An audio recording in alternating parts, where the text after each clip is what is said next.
Napaslang na ng Ant King ang the strongest hunter ng Japan na si Goto Ryuji at kasabay nga nito ang pagkawala niya si Ishida at Mingyungo. Then on this chapter nga ay dadating na ang bida natin na si Song Jinwoo upang tulungan ang mga S-rank hunter ng Korea na nakulong sa lungga ng mga langgam. At ang lalo magpapa-excite pa sa atin dito ay matutunghayan na natin ang tapatan ng dalawa, which is Song Jinwoo laban sa Ant King.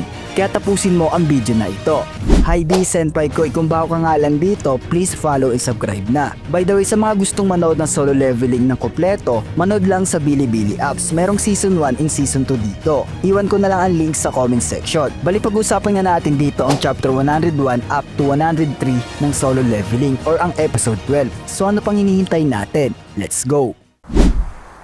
孫ジヌEQ だ Sa pagpapatuloy na naputol nating istorya, kung inyong mapapansin, ay napayuko na nga lang ang cameraman sa kanilang sitwasyon marahil pinapalibutan na nga sila ng mga langgam. Hindi nga daw siya makapaniwala sapagkat naging mabilis lang yung naging conversation nila ng kanyang ama bago siya sumabak sa raid na ito. Sana nga daw ay nakapag-usap pa sila ng matagal. Sa paglusob na ng langgam ay biglang nag-appear si Igris sa likuran nila upang paslangin ang papalapit na langgam. Sa kabilang dako naman ay makikita natin na frustrated na ang telecast media station sa delikatong sitwasyon na kinakaharap ng mga hunter. Ayon pa nga sa ibang trabahante na nakareceive nga daw sila ng maraming tawag mula sa mga manonood at nagtataka kung bakit nag-end yung live. Sinabi na nga lang ng head na hindi siya papayag na ipagpatuloy ang livecast na nagaganap sa Jeju Island sa kadahilanang natatalo na ang lahat ng S-rank hunter ng Korea. Then surprisingly, may isang member ng livecast ang nagsabi sa head na meron nga daw nag-appear na misteryosong tao. Kaya dadali nilang tiningnan upang kumpirmahin kung sino ba ito.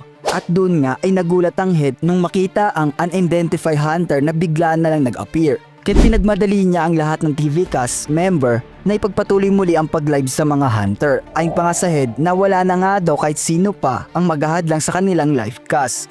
Bali ganun na siya ka-confident nung makita ang appearance ng hunter na ito. Kumbaga nakasalalay na sa hunter na iyon ang lahat. Then it's confirmed ang tao na yon na nakita sa camera ay si Song Jinwoo, ang pang-10 S-rank hunter ng Korea. Nagawa nga ni Song Jinwoo may pag-exchange sa kanyang Shadow Soldier na nilagay niya sa mga hunter na pumunta sa Jeju Island. As you can see nga, ay nilabas agad ni Song Jinwoo ang kanyang Shadow Army upang tapatan ang napakaraming mga langgam. Napapalusob sa kanila. Gumamit na si Iron ng taunt upang maparilisa ang mga halimaw. Then nilabas na nga ng bida natin ang kanyang 2 dagger na galing kay Baran at mabilis niya nga lang napuksa ang mga langgam na naparalyze. Then on this panel nga ay nagtataka si Master Ma kung sino nga daw ang nakikipaglaban sa mga langgam.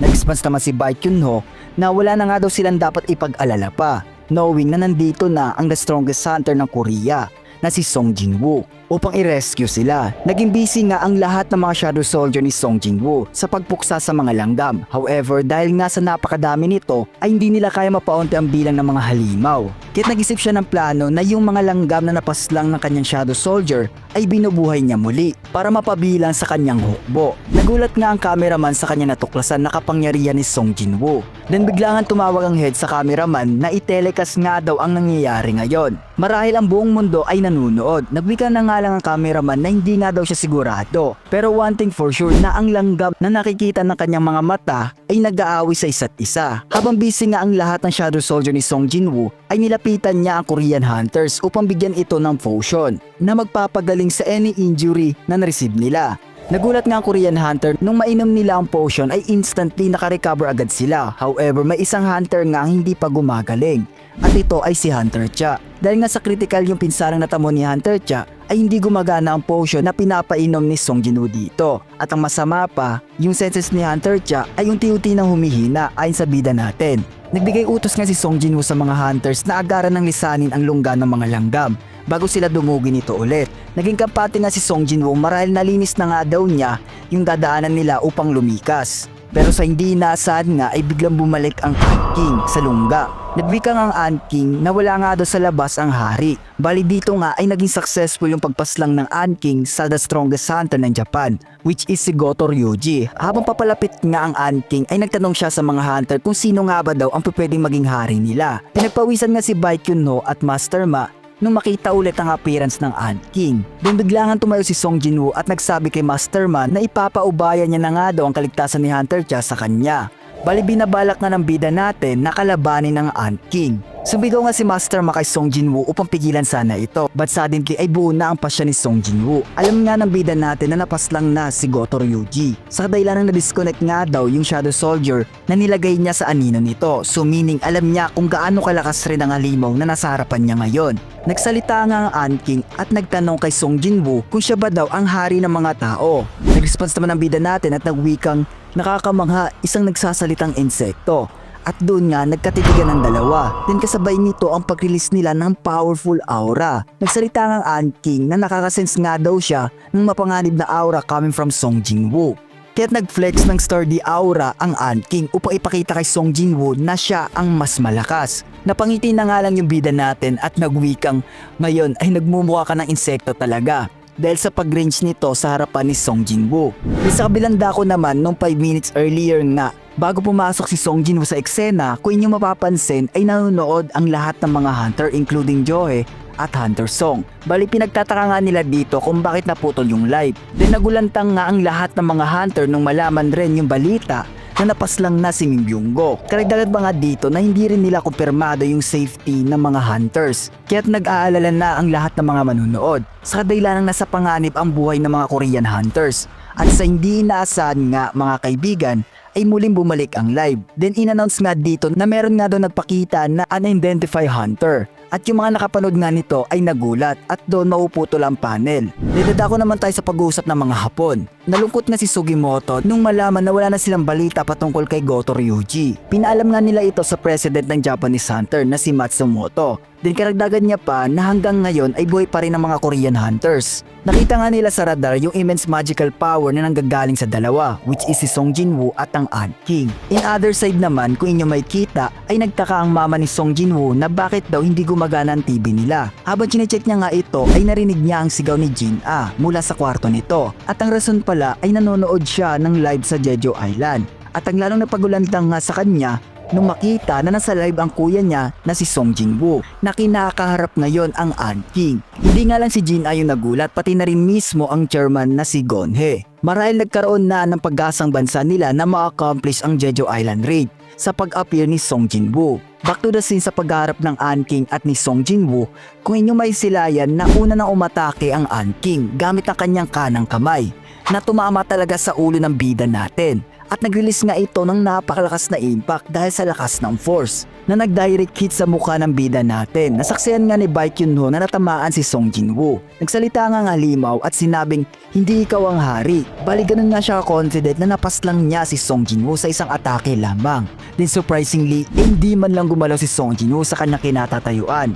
Nakatingin lang ito sa hari ng mga langgam at doon nga inactivate ng bida natin ang Dominator Touch skills kung saan ay nagawa niyang paluhodin ang Ant King. Then biglang pinaunlakan ito ng napakalakas na right punch na nagawang mapatilapon ng Ant King sa malayo. Nagulat nga ang mga hunter nung masila yung strength ni Song Jinwoo. Patanong na sabi pa ni Master Ma, kanila Choi Jong-in at Baekhyun-ho kung totoo ba na isang mage type hunter si Song Jinwoo. Marahil hindi siya makapaniwala sa lakas na suntok na pinakawalan nito. Nag-response naman si Baekhyun na kahit siya ay hirap daw ito paniwalaan at doon nga ay muling bumangon ng Ant King at lumusob ulit sa bida natin.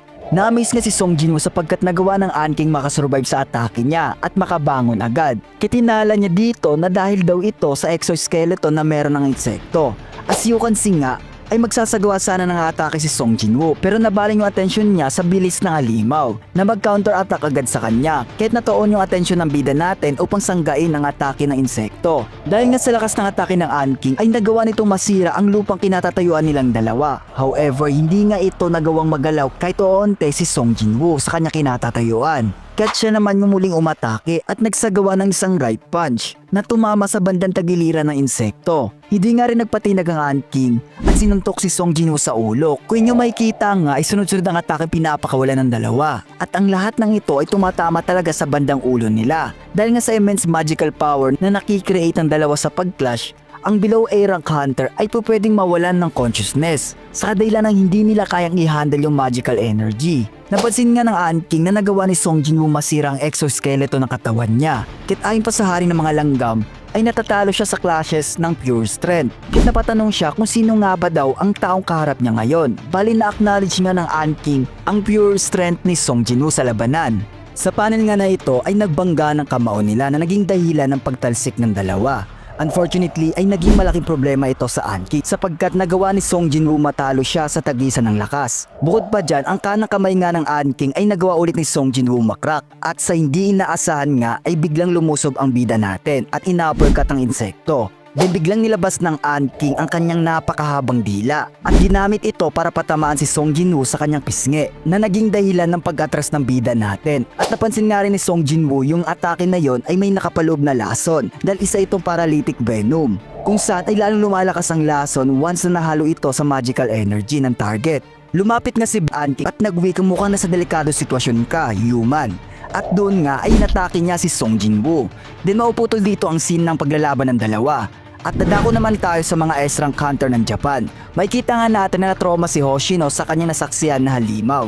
Ayon pa sa kanya na even S-rank counter sila ay hindi nga daw nila ito matatalo. Kahit si Goto Ryuji pa ang humarap. Back to the scene sa paglalaban ng Anking at ni Song Jinwoo, kung inyong makikita nga ay nagawa ni Song Jinwoo mahawakan ng kamay ng insekto at pinaunlakan nito ng napakalakas na suntok na tumama talaga sa mukha ng Anking.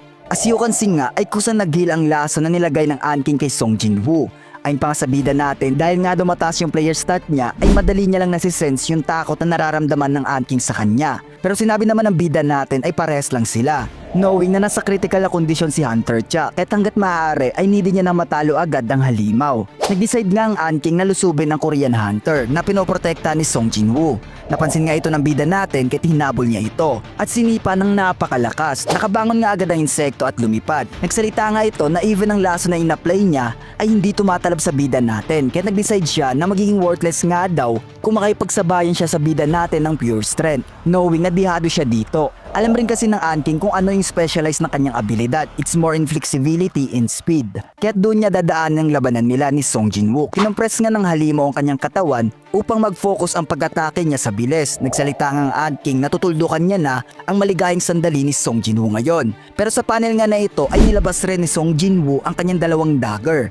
At doon nga ay unang umatake ang insekto na may napakabilis na pagkilos. Pero agaran nga lang itong naiwasan ng bida natin na ikinagulat ng Anking. Marahil hindi lang pala pure strength ang meron si Song Jinwoo, kung hindi ay meron rin itong bilis na tinataglay. Sumagot nga ng atake ang bida natin gamit-gamit ng kanyang dalawang dagger. Subalit na deflect lang ito ng Anking. At kung inyong mapapansin ay lalong bumilis rin ng halimaw dahil sa pag-compress niya ng kanyang katawan. Hinawi nga ng Anking si Song Jinwoo at doon nga ay sunod-sunod na pag-atake ang pinapakawalan ng dalawa. Na dahil nga sa sobrang bilis ay hindi na sila makita. Napansin nga rin ng Anking na sumasabay daw talaga si Song Jinwoo sa kanya.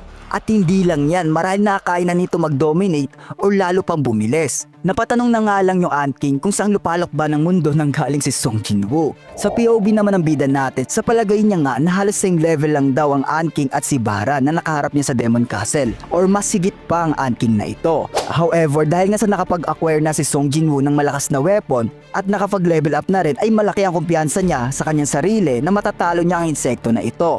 Bukod pa dyan, ang matibay na balat ng halimaw nga daw ay nagawa niya ng mawasak kahit for sure na mabilis niya na lang mabibigyan ito ng fatal damage. Kung mapapansin nyo nga ay muli nagsabay ng atake ang dalawa at nung nakita ni Song Jinwoo na huminto ang halimaw ay inactivate niya ang kanyang skills na Vital Strike kung saan ay nagawa ni Song Jinwoo patama ng multiple attack ang halimaw sa mga joint at weak spot nito. Then napansin nga rin ng bida natin yung Vital Strike skills niya ay nag-upgrade into Mutilate. Nagawa nga ng Anking tumakas at sinundan nga ito ni Song Jinwoo. Then inactivate niya ang new upgraded skills na Mutilate kung saan ay gumagawa ito ng multiple slice attack in just instant. Dahil nga sunod-sunod na natitake ng Anking na atake ay nagawa ng bida natin matanggal ang kaliwang braso nito. Hinawi nga ng hari ng mga langgam ang kanyang kanang kamay upang mapatigil yung atake ni Song Jinwoo. Then na-realize nga ng Anking na kahit anong aspeto ng labanan, mapalakas o bilis man ay hindi niya magawa mag-dominate kay Song Jinwoo. Kaya sumigaw siya katulad sa Reyna, bali binabalak na ng Anking dito na kung hindi niya makaya si Song Jinwoo sa mano-manong labanan ay dadaanin niya na lang ito sa dami ng bilang nila, which is lahat ng mga langgam.